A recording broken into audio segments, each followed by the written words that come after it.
ഈ ശൈത്താനിയെ ഇവിടെ നിന്നും മാറ്റി നിർത്തുക. നബി സല്ലല്ലാഹു അലൈഹി വസല്ലമ ആജ്ഞാപിച്ചു. മാറത്തടിച്ചും വസ്ത്രം വലിച്ചു കീറിയും അട്ടഹസിച്ചു കൊണ്ടുമിരുന്ന ആ യുവതിയെ നബി സന്നിധിയിൽ നിന്നു മാറ്റി. ജൂതരുടെ മൃതശരീരങ്ങൾ കണ്ടപ്പോൾ തുടങ്ങിയതാണ് ഈ സ്ത്രീയുടെ വിലാപം. പക്ഷേ സൊഫിയ, അവൾ അക്ഷോഭിയായിരുന്നു. തക്കം കിട്ടുമ്പോഴൊക്കെ മുസ്ലിങ്ങളെ വഞ്ചിച്ച് ഖുറൈശികളെ സഹായിച്ചു പോന്ന ജൂതരെ പ്രതിരോധിക്കാൻ നബി സല്ലല്ലാഹു അലൈഹി വസല്ലമ തീരുമാനിച്ചതാണ്. അതായിരുന്നു ഖൈബറിലേക്കുള്ള പടയോട്ടം. മദീനയിൽ നിന്ന് 100 മൈൽ അകലെ ഖൈബറിലേക്ക് 1400 പേരുടെ സംഘം യാത്രയായി. രാത്രി അവരവിടെ എത്തി. ആക്രമിക്കാൻ പറ്റിയ സമയം. പക്ഷേ നബി സല്ലല്ലാഹു അലൈഹി വസല്ലമ പ്രഭാതമാകാൻ കാത്തിരുന്നു. ഇരുളിൻ്റെ മറപറ്റി ആക്രമിക്കുന്നത് ധീരനായ നബിയുടെ ശൈലിയായിരുന്നില്ല. ഏറെ ക്ലേശിക്കേണ്ടി വന്നില്ല. ഖൈബർ കീഴടങ്ങി. വഞ്ചകരായ ജൂതന്മാർക്ക് അർഹിച്ചത് കിട്ടി. സ്ത്രീകളെയും കുട്ടികളെയും ബന്ദികളാക്കി. അവരെ ആക്രമിക്കരുതെന്ന് നബി സല്ലല്ലാഹു അലൈഹി വസല്ലമയുടെ കർശന നിർദ്ദേശമുണ്ട്. മാന്യമായി മാത്രമേ അവരോട് പെരുമാറാവൂ എന്നും. ഗോത്രത്തലവൻ ഹുയയ്യിൻ്റെ കൊട്ടാരമായ ഖമൂസിൽ നിന്ന് മകൾ സൊഫിയയെയും അവരുടെ പിതൃവ്യപുത്രിയെയും ഇറക്കിക്കൊണ്ടുവന്നതാണ് ബിലാൽ റളിയല്ലാഹു അൻഹു. അവർ വരുന്ന വഴിയിൽ മരിച്ചു കിടക്കുകയാണ് ഏറ്റുമുട്ടിയ ജൂതന്മാർ. സൊഫിയയുടെ ഭർത്താവ് കിനാനയും കൊല്ലപ്പെട്ടിട്ടുണ്ട്. കിനാന മരണം ചോദിച്ചു വാങ്ങുകയായിരുന്നു.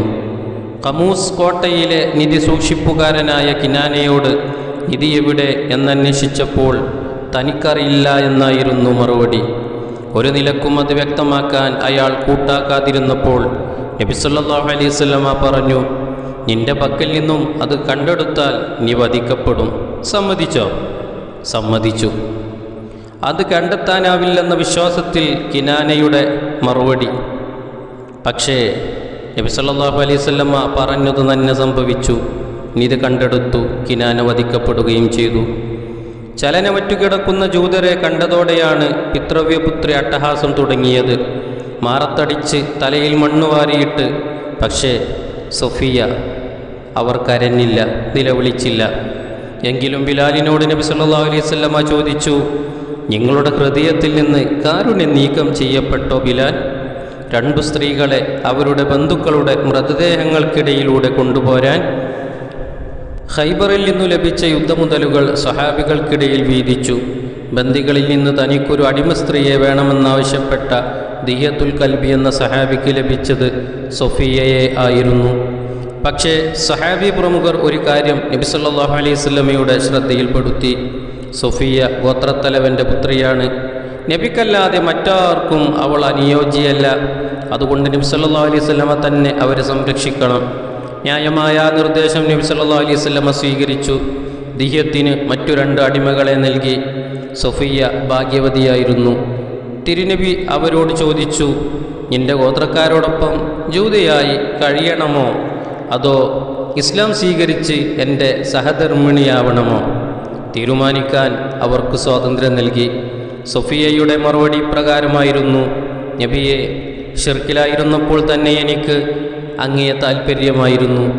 പിന്നെയാണോ ഇസ്ലാമിലെത്തിയ എനിക്കല്ലാഹു ഈ പദവിക്കു ഭാഗ്യം നൽകിയാൽ? നബി സല്ലല്ലാഹു അലൈഹി വസല്ലമ അവരെ സ്വതന്ത്രയാക്കി വിവാഹം ചെയ്തു. മഹർ അടിമത്തത്തിൽ നിന്നുള്ള മോചനം എന്നതായിരുന്നു.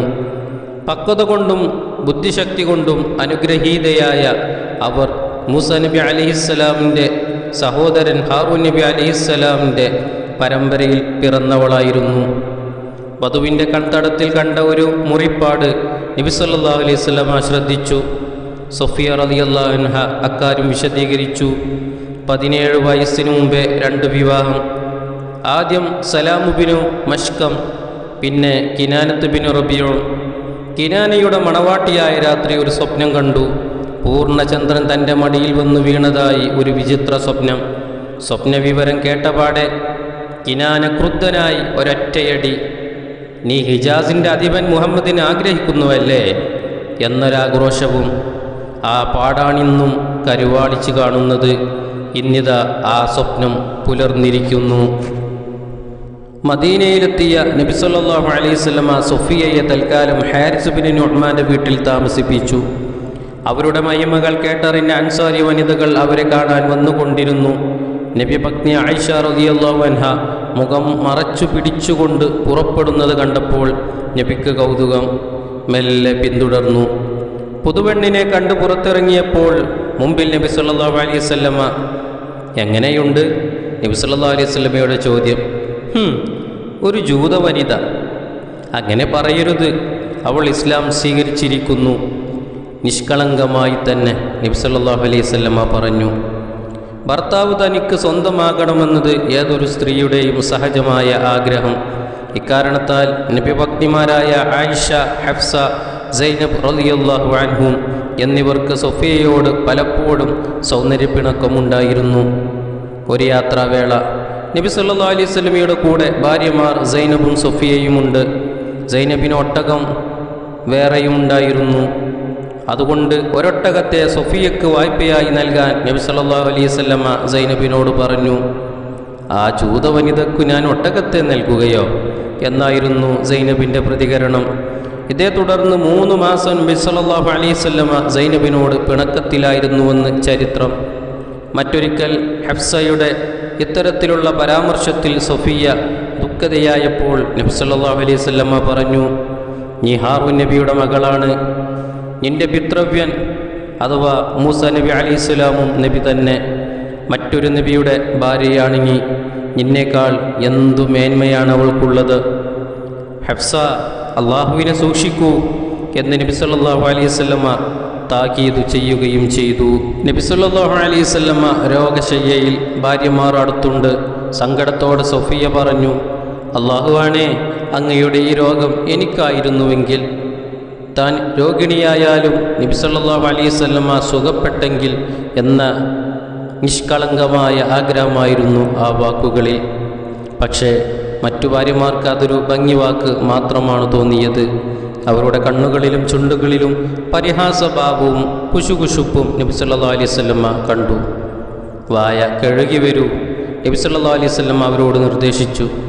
എന്തിന്? അത്ഭുതത്തോടെ അവരുടെ ചോദ്യം. അവളെ പരിഹസിച്ചതിന്. അള്ളാഹുവാണേ, അവൾ സത്യവതിയാണ്.